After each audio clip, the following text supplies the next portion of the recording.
Hey guys, welcome back to another diecast review. Today I have added a new bulldozer to my collection, a 1/50th scale Komatsu D475A made by First Gear. As you can see, I haven't even unboxed it yet, so let's open it up.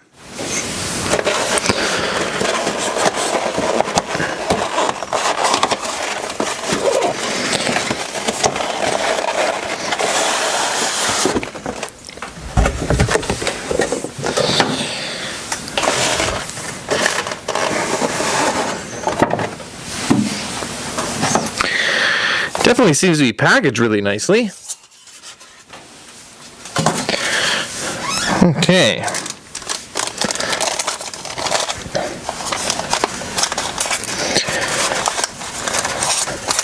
Let's see how we want to pull this thing out. Like that, I guess. Oh, I see something down there. Right. A chunk is falling off or something right there. So we have it unboxed now, and I don't know what that little chunk right here is from. I'll have to examine it a little further later, and maybe I'll come across it. Honestly, it's not that uncommon to have, paint chips falling off and sometimes little pieces of plastic or whatever.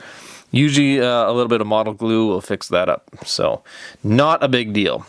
First thing I noticed is the paint looks very consistent, even throughout the main blade here.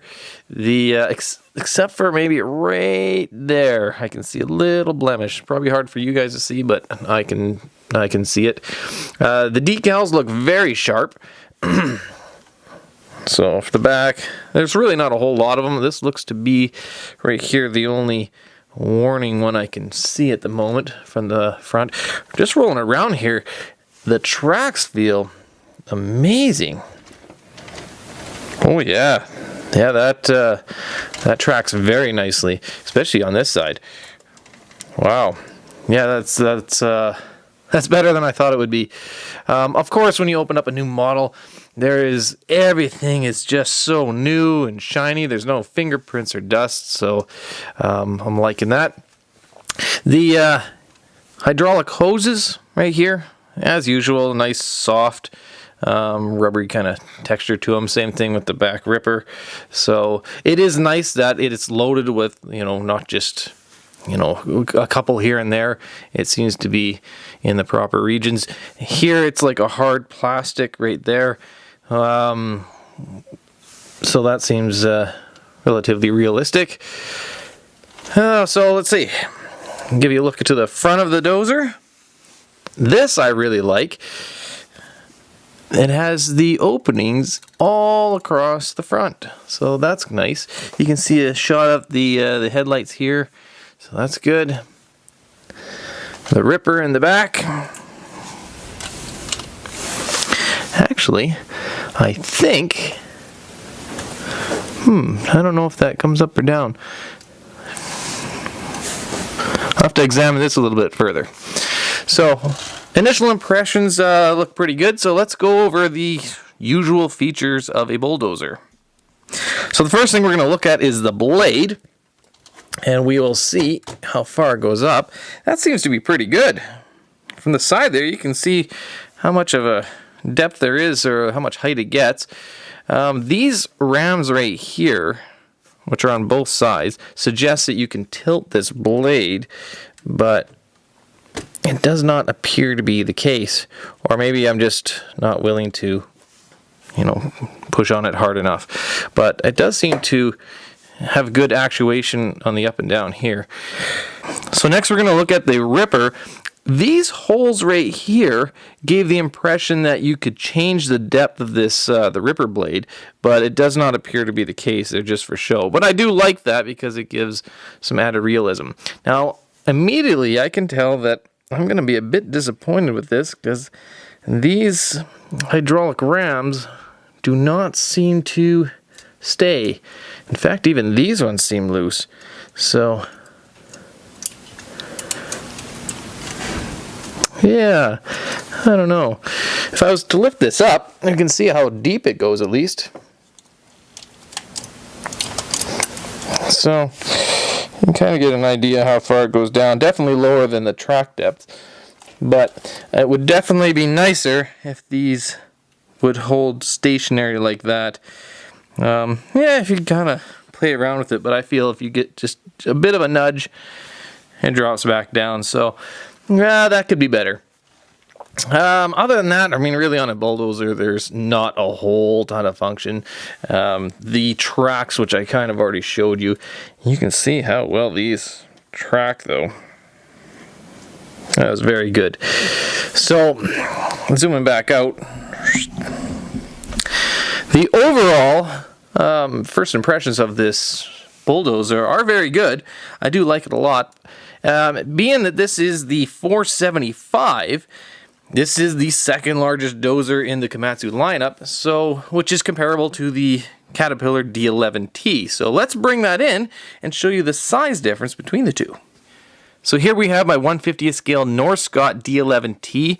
You can get a slightly updated version of this model through Diecast Masters, which I think is, maybe a little bit better, but overall still essentially the same piece. So let's bring in the Komatsu and we'll do a direct size comparison. Let's start with the blades, like so. So, actually let's go a little back. Okay, there we go. As you can see, I would say the blades they're pretty close, but this Komatsu's is a little bit taller.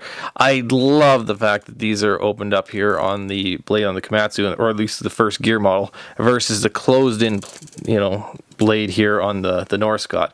Also, it's nice to see this has the same paint as the rest of the model on here versus the Norscot, which is quite a bit different. This is like a satin finish or a flat finish.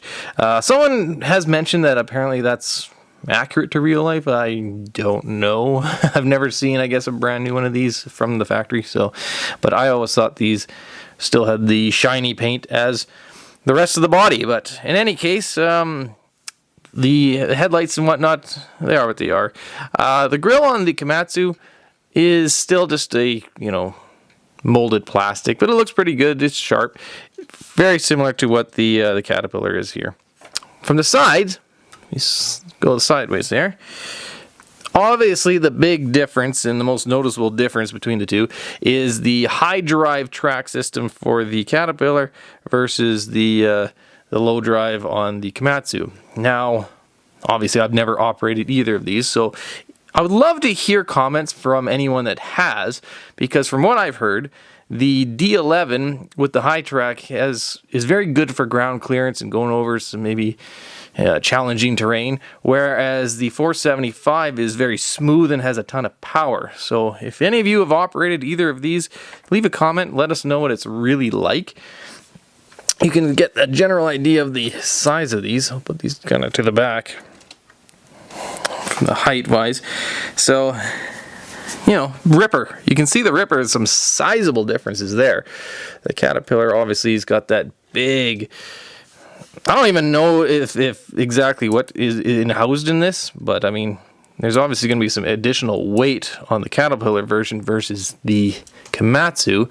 In terms of quality, well, the Komatsu has the hydraulic hoses, and I think that you'd have to give the nod to here, except for the function on the Ripper here stays put, and it's a little more stiff versus what we already showed you, the loose one on the First Gear here.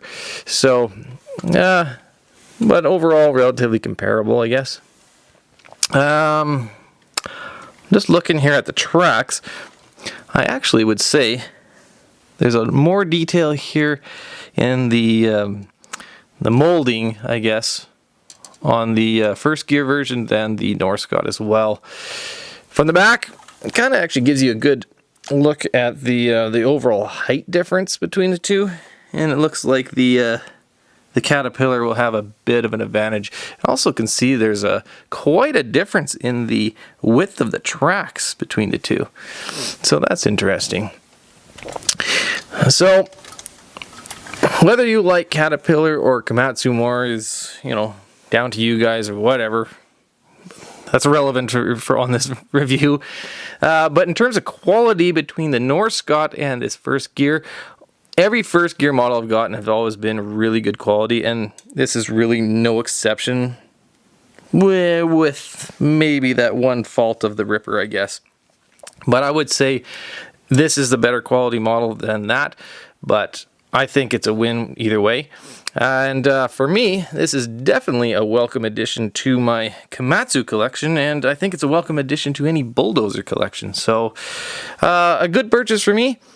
If you'd like to see some more pictures of it, you can hit up my Instagram. Link will be in the description. If you like the video, hit the like button, subscribe if you can, and as always, thanks for watching.